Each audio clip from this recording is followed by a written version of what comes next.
नमस्कार, आपलं खूप खूप स्वागत आहे आई बापाच्या स्पेशल रेसिपीमध्ये। आज आम्ही आपल्यासाठी घेऊन आलो रव्याच्या पापड्या बनवण्याची स्पेशल रेसिपी। तर चला सुरू करूया।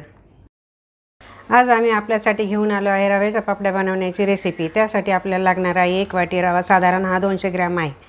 तो आता आपण पाण्यामध्ये भिजवून ठेवणार। त्यासाठी लागणार आहे आपल्याला एक पातेलं।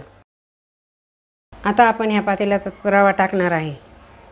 नंतर आपण त्यात 2 वाट्या भिजेल इतकं पाणी टाकून घेऊया। ते आता या आपण चमच्याने हलवून त्यावर झाकण ठेवणार आहोत। रात्रभर हा रवा आपण भिजवून ठेवणार आहे। आता आपण हे मिश्रण हलवून घेतलं, पाणी आणि रवा एकत्र करून। तर आता यावर आपण झाकण ठेवू। रव्याच्या पापड्या बनवण्यासाठी आपण रात्री 1 वाटी रवा भिजत घातला होता। त्याच्या आता आपण पापड्या बनवून घेणार आहेत। ह्या रव्याबरोबर आपल्याला लागणार आहे चवीनुसार मीठ, 2 चमचे तीळ, 1 चमचा जिरे आणि 1 चमचा ओवा। पापड्या बनवण्यासाठी आपण गॅसवर एक पातेले ठेवूया। त्यात आता आपण पाणी टाकणार आहे। त्यात आपण 4 वाट्या पाणी टाकूया। एकानंतर एक अशा 4 वाट्या पाणी टाकलेलं आहे। या पाण्याला आता आपण उकळी येऊ देऊ। त्यानंतर आपण त्यावर झाकण ठेवू। आता हे आपलं पाणी चांगलं गरम झालेलं आहे। त्यामध्ये आपण आता हा ठेवलेला 1 वाटी जिरे टाकणार आहे। त्यानंतर आपण ही ठेवलेली तीळ आता यामध्ये टाकूया। 1 चमचा ओवा टाकूया। चवीनुसार मीठ।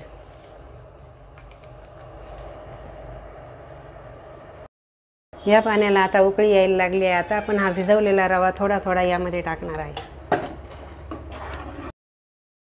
हा रवा टाकताना आपल्याला हलवत राहायचं आहे। हलवत राहिल्यामुळे याच्या गाठी होणार नाही। गाठी होणार नाही याची आपल्याला खबरदारी घ्यायची आहे।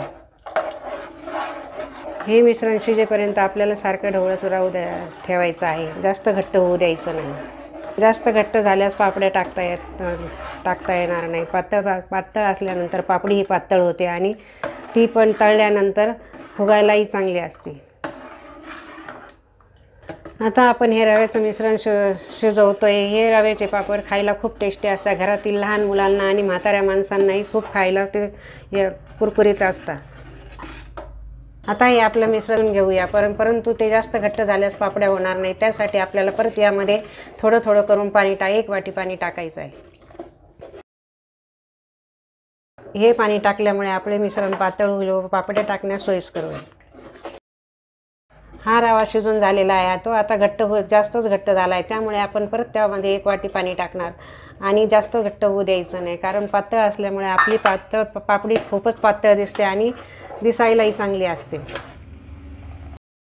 तुम्ही पाहू शकता असंच पातळ मिश्रण असल्यामुळे पापड्याही टाकायला सोप्या जातात। हे आपले मिश्रण आता शिजून झाले आहे। आपण याच्या पापड्या करून घेणार आहोत। याच पापड्या आता गरम गरम असल्यानंतर चांगल्या पसरतात। घट्ट झाल्यानंतर त्या पसरत नाही। त्यासाठी आपल्याला हे गरम असताना सगळ्या पापड्या करून घ्यायच्या आहे। अशाच प्रकारे आपण सगळ्या पापड्या तयार करून घेणार आहोत। आपल्या पापड्या सगळ्या आता तयार झालेल्या आहे। आपण त्या आता उन्हात ठेवूया। 2 दिवस आपण ह्या रव्याच्या पापड्या उन्हात वाळून घेतलेल्या आहे। आता त्या आपण तळून घेणार आहोत।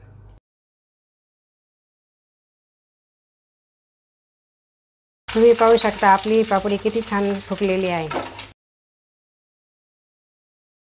तुम्ही पाहू शकता आपण आता या रव्याच्या पापड्या तळून घेतलेल्या आहे। या खूपच कुरकुरीत आणि टेस्टी लागतात। घरातील वयस्कर माणसं किंवा छोटे मुलं खूपच आवडीने खातात। हे ओठावर ठेवल्यानंतर विरघळणारी अशी पापडी आहे। तेव्हा ही रेसिपी तुम्ही करून पहा। आम्हाला विश्वास आहे रव्याच्या पापड्या बनवण्याची रेसिपी तुम्हाला नक्कीच आवडली असेल। तर लाईक करा, शेअर करा आणि आमच्या चॅनलला सबस्क्राईब करा। धन्यवाद।